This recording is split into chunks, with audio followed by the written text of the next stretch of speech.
Cancer Cell Biology Part 3. In this part, we are going to look at some examples of the tumor suppressor genes. As I mentioned in the first part, tumor suppressor genes have a normal function in cells, and their function is to inhibit cell growth and proliferation. So they're negative regulators of the cell cycle. And when you have a loss of function mutation in them, this can contribute to the neoplastic phenotype. And these mutations are often referred to as recessive because you have to lose function in both copies of your genes before you see some kind of effect on the cell cycle. Two ways in which you can lose function of these tumor suppressor genes. One is by simple mutation. You may mutate the gene, such as the gene product is no longer active, or you can have something known as loss of heterozygosity, which I'm going to explain in one moment. But I need to also mention that we already talked about one tumor suppressor gene whose product is the retinoblastoma protein. And we discussed this when we were looking into the cell cycle, and this gene was actually the first tumor suppressor gene that was identified, and when it's muted, it contributes to neoplastic transformation of cells in the retina, hence the name retinoblastoma. So one way to lose function is to have a simple mutation that knocks out function. The other way is through the loss of heterozygosity. And this can happen in two ways. The first way is missegregation. So when the cell divide, we covered this in the cell cycle, when cell divide, you have appropriate segregation of chromosome to the daughter cells. And we looked at the very exquisite controls that regulate the segregation event during mitosis. So let's see here, you have a pair of tumor suppressor genes, and one of these genes is normal, shown here by the normal allele in blue, and one of those genes is mutated. So one of the pair is mutated in such a way that you have a loss of function. This cell is still okay because this normal gene and its gene product are functioning and continue to regulate the cell cycle appropriately. But sometimes during cell division, you get a missegregation event, and there you end up with an aberrant 3:1 segregation of one chromosome. This happens usually due to a defective mitotic spindle or motor control proteins. This cell on the left did not get enough of the DNA material and will die through a programmed cell death known as apoptosis. But in some cases, the cell with this extra genetic material will survive and go through its next round of division. The segregation of the extra chromosome delivery to the daughter cell is really by chance. This abnormal chromosome constitution is known as aneuploidy. This aneuploidy in cells are usually lethal to relatively undifferentiated cells that have to develop into many complex structure of an organism, but can often tolerate it in clones of cells in a tissue that have limited fates and duties. So now this daughter cell have received the chromosome in which one copy of the tumor suppressor gene is normal and one copy is mutated. This cell is still heterozygous, and so it's fine from the cell cycle regulation point of view. On the other hand, this daughter cell here was unfortunate enough to receive two mutated copies of this tumor suppressor gene. And so now this cell is homozygous for this mutant allele. It has lost its heterozygous nature of this gene, and unfortunately, this could contribute to dysregulation of cell cycle, malfunctioning DNA repair proteins, or enzymes, or defective apoptotic proteins that may not induce programmed cell death in a defective cell. Another way in which you can lose heterozygosity is through the mitotic recombination. And we didn't talk about this when we talked about the cell cycle, but during mitosis, you can get recombination between the homologous chromosomes, which was first discovered in fruit flies Drosophila about 95 years ago. And the molecular mechanism was described much later. Please note that this is not crossing over that happens in meiosis in germ cell lines. during development of haploid or N-numbered gametes. This is strictly a mitotic event and happens in a diploid 2N-numbered chromosome in somatic cells of an organism.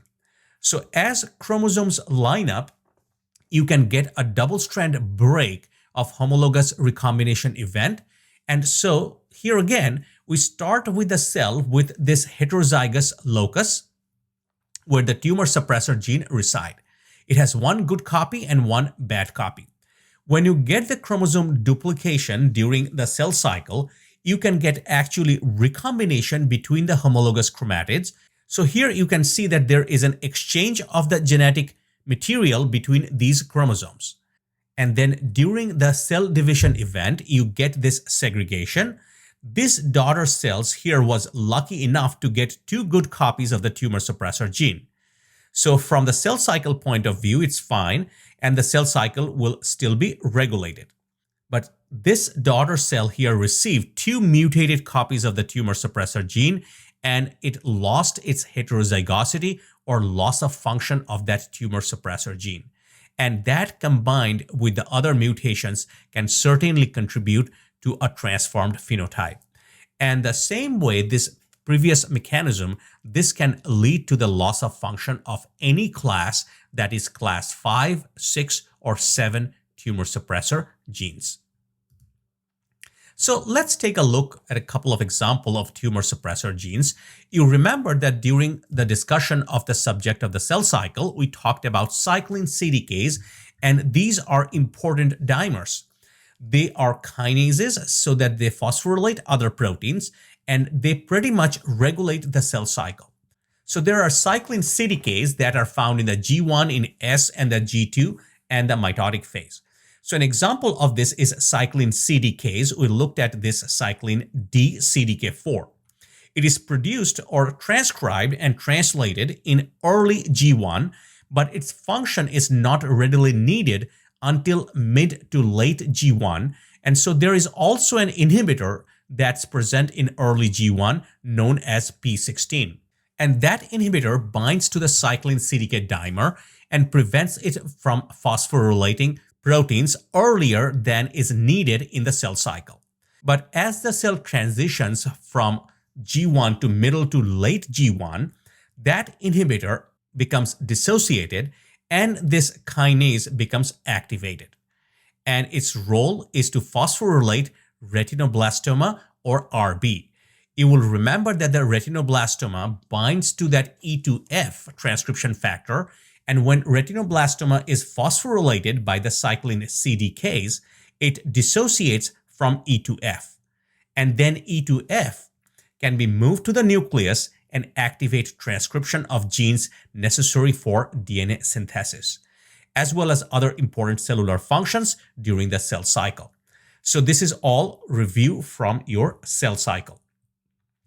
So P16 is a tumor suppressor gene, and the retinoblastoma is a tumor suppressor gene as well. And this could be very intuitive to you. So for example, you can imagine that if you lose the function of P16, then you can never inhibit the activity of the cyclin CDK4, and they will just drive the cell cycle faster, and that will contribute to the formation of a tumor cell. You can also imagine if you lose the function of RB and cannot bind to E2F, then E2F will always be active and it will always be inducing expression of genes that are also necessary to drive the cell cycle. So two examples of tumor suppressor gene, P16 and RB. I hope it's clear to you now that how loss of function of these genes, either by mutation or by loss of heterozygosity, can be detrimental to control of the cell cycle. Another important tumor suppressor gene that we talked about already is P53. And we saw this slide previously when we were talking about the cell cycle, and this slide shows the checkpoint along the cell cycle that will halt the cell cycle if there are some problems. And there are 4 DNA damage checkpoints labeled as 4A, B, C, and D. And you can see that P53 is an important player in all 4 DNA damage checkpoints. Interestingly, p53 can arguably considered as both class 5 cell cycle control protein as well as class 7 apoptotic protein. Although it is involved in DNA damage pathway, p53 by itself is not a DNA repair protein, and so it is not considered as class 6 tumor suppressor. So here is a practical explanation. If there is a DNA damage, p53 will halt the cell cycle, which is a class 5 tumor suppressor function, and signal the DNA repair proteins to repair the DNA. If the DNA is repaired properly, the p53 will remove the block of the cell cycle and the cell can progress through it to division. However, if the DNA repair enzymes fail to repair the DNA, p53 will activate the apoptotic proteins for programmed cell death, and that is the class 7 tumor suppressor function. And we are going to talk about that in a moment. So let's take a look a little bit more closely. This is a very simple diagram about how p53 works. And the next slide is a little bit more detailed. So when DNA is damaged or mutagenized, you stabilize the p53. The p53 is a transcription factor that's normally not very stable in the cell, but upon DNA damage, it is stabilized and become a potent transcription factor. And one of the genes that it turns on, or one of the genes that it regulates transcription of, is p21-CYP. So the p21-CYP is produced. It can bind to any cyclin CDK that's around, and it inhibits the activity, and then you can get an arrest of the cell cycle. Here it is showing the arrest at G1 and G2, but you could get an arrest at any of those 4 checkpoints if there is DNA damage. So here is what this looks like in a little bit more detail. So if you have damaged DNA, this turns on the activity of a kinase known as an ATM. An ATM can actually halt the cell cycle in 3 ways. One way is that it can phosphorylate a protein known as CHEK2, which in turn can phosphorylate CDC25A and marks it for proteolysis. And this results in a very rapid G1S block, since CDC25A is necessary for the transition from G1 to S. So that's one way. The second way, and this is what we are focusing on here, is p53. So p53 is normally very unstable, but when ATM phosphorylates p53, it becomes stabilized. And when it stabilizes, it can bind the upstream region of genes and enhance their transcription. One of those genes is a p21-CYP that we talked about on the previous slide. But it can also enhance the transcription of gene whose gene products are involved in the DNA repair. If the damage is really bad, it can enhance the expression of genes that will induce apoptosis or cell death, and the cell will just die. It can also sustain cell cycle arrest until the damage can be either corrected, or if it can be corrected, then the cell will die. The third way in which this ATM, and this is related to p53, can halt the cell cycle upon damaged DNA is that it phosphorylates a protein known as MDM2. The normal function of the MDM2 when it is not phosphorylated, it binds to p53 and mark it for its degradation or proteasomal degradation. So this is why p53 is unstable. It's because this MDM2 protein binds to p53. But when MDM2 is phosphorylated, it cannot interact with the p53. And so this contributes to the newly acquired stability of p53. You have this increased pool of stable p53. I need to mention one other thing about MDM2. In transformed cells, there is a protein known as p14-ARF that's often expressed, which produces abnormally high levels of p14-ARF, and it combines to MDM2 and prevents the interaction of p53. That inhibition of the interaction of MDM2, again, that increases the pool of stable p53 in the cell. So I also need to mention to you that MDM2 is often affected in tumor cells, and it is hyperphosphorylated in tumor cells. So all these could lead to considered as loss of function in various ways that may lead to neoplastic phenotypes. All right, so in more than 70% of the cancer, p53 function is lost. That's why p53 is often called as the guardian of the genome. The p53 is mutated in such a way that it cannot behave as a transcription factor. So it cannot turn on expression of genes involved in DNA repair, cell cycle arrest such as p21 CYP, or even genes that are going to induce cell death if the damage is substantial. And this diagram shows the frequency of the mutations in certain parts of p53. So this is the p53 here. This is the N terminus, and this is the C terminus. It has this 1, 2, 3, 4, and 5 DNA binding domains here in the purple shading. So when this protein is folded, these are the regions of the protein that actually interact with the DNA and turn on transcription. And what you have along here are these bars which indicated the frequency of mutations. So this is at the amino acid level, and you can see that mutation in p53 at this level. So these are relative levels of the mutations, and you can see that there are hotspots. Like for example, this amino acid like R175, arginine 175. This is mutated in high frequency in cancers. This R248 at position R249, this G245, glycine 245, R273 or R282. You can see that these are the mutated very frequently, and it's no surprise that these hotspots, these mutation hotspots, are in DNA binding domain in such a way that p53 can no longer interact with the DNA. It can't turn on genes, so that it's a loss of function. This is a classic example of a class 6 tumor suppressor genes that are known as BRCA1 or BRCA2 and often known as BRCA1 or BRCA2.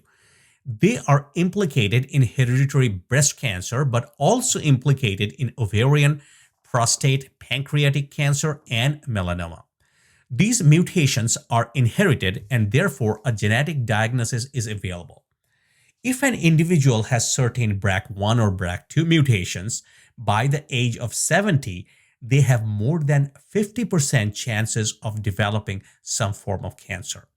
So how these mutated genes cause cancer? The BRCA1 or BRCA2 genes products repair double-stranded DNA breaks involved in homologous recombination, where the homologous chromosome is providing the template. So an impaired or loss of function of these DNA repair proteins can lead to gross chromosomal loss, rearrangement, or translocation. We have seen this similar example of this in the Burkitt's lymphoma in part 2 of the topic. This gross change can lead to altered transcriptional regulation, protein ubiquitination of the cell cycle control proteins, leading to cancer. So let's end by mentioning the current treatments and some future prospects. Right now, for certain cancers, surgery is often a part of the treatment, if not the only treatment. It is very effective for primary benign tumors. It is less effective for metastatic tumors. Radiation is often used for some tumors, which effectively kills tumors, but also kills normal cell. So this is the drawback.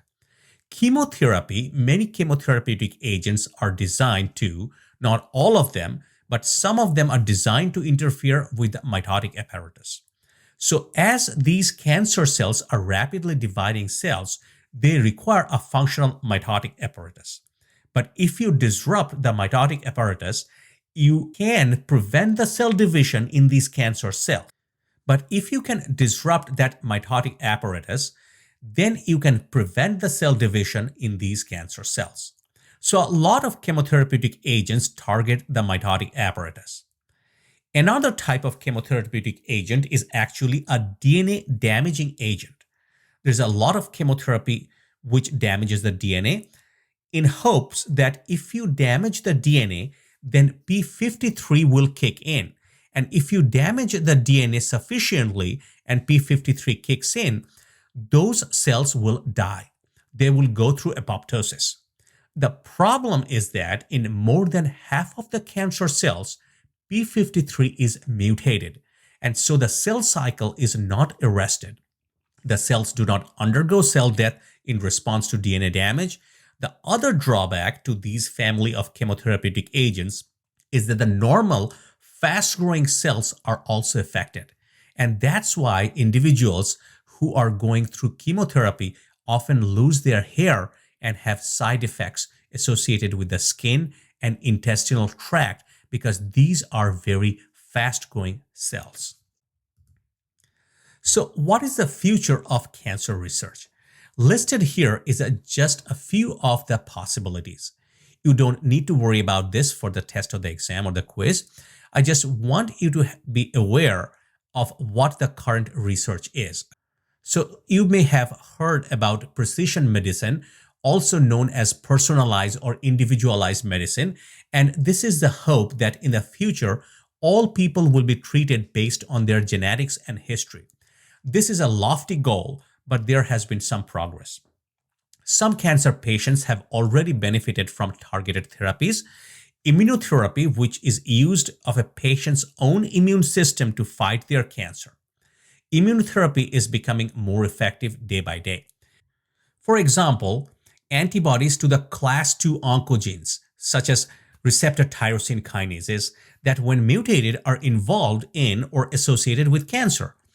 Generating antibodies that bind to them and block signaling from them has been very successful in the treatment of breast cancer. A drug called Herceptin, which targets the HER2 receptor, is very effective at stopping the signaling from the HER2 oncoprotein. Two new immunotherapies are one immunotherapy checkpoint inhibitors, not to be confused with the cell cycle checkpoints, and two is CAR therapy. The immune cells, the T cells, have an off switch to keep the immune system in check.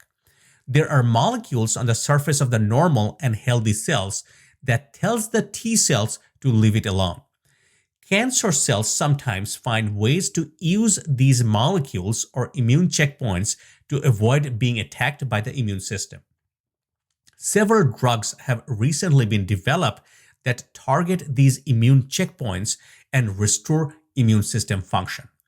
This therapy has shown very promising result, eliminating cancer completely in some patients with melanoma. The CAR therapy or chimeric antigen receptor therapy is a strategy by which the patient's T cells are collected, sent to a lab to be genetically engineered to attack cancer cell surface protein, and then infused back into the patients. Although there are severe side effects with this therapy, the outcome has been surprisingly successful for treating advanced blood cancers. Vaccines. Some cancers are caused by viruses such as human papillomavirus, HPV, which is linked to cervical cancer. Development of vaccines for various cancer continues. Epigenetic drug. Some genes are influenced by the environment, and new drugs are being developed to target epigenetic enzymes that regulate the cell's genetic programming. The idea is to return the cancer cells back to their normal state rather than destroying them. Metastatic drugs. So metastasis is the spread of the cancer. Developing drugs to control the metastasis has been an ongoing challenge for many years, primarily due to the difficulty in isolating the metastatic cancer cells. But in recent years, the scientists have identified some important genes that drive the spread of the cancer to other organs. So promising new treatments to control metastasis are on the way. A whole new frontier of cancer therapy is being developed with several ongoing clinical trials using chimeric viruses. These chimeric viruses target the cancer tissues either through cancer cell-specific receptors or by using the property of excessive angiogenesis. Excessive angiogenesis means that the malignant tumors have way more blood vasculature and increased blood supply to cater their rapid growth. These oncolytic viruses either destroy the tumor by their cytopathic effect or cell killing ability, or these viruses can be used as a vector and loaded up with a drug or toxin to supply to the malignant tumors to kill them. Eventually, the virus is cleared by the individual's own immune system without any harm or minimal toxicity to other tissues. The last one is the gene editing technology. For years, there has been substantial effort to replace the p53 or p16 in tumor cells. One of the challenges was developing a technique to deliver functional copies of p53 or p16 just to tumor cells without affecting cell cycle regulation in normal cells. But now there is a new technique for gene editing, CRISPR, which is clustered regularly interspaced short palindromic repeats, which is a very exciting breakthrough which allows scientists to make precision edits to any DNA. So now scientists potentially have the ability to replace the faulty genes with the normal genes and new ways to edit genes as well as treat cancer. And so I hope that you can appreciate that neoplastic transformation of a cell is really when the cell breaks the rules. There are exquisite controls on the cell cycle, and when those rules are broken or when those regulatory events become non-functional, you get cancer. So I now hope you can appreciate that from a cell biology standpoint. So this completes the part 3 of cancer cell biology.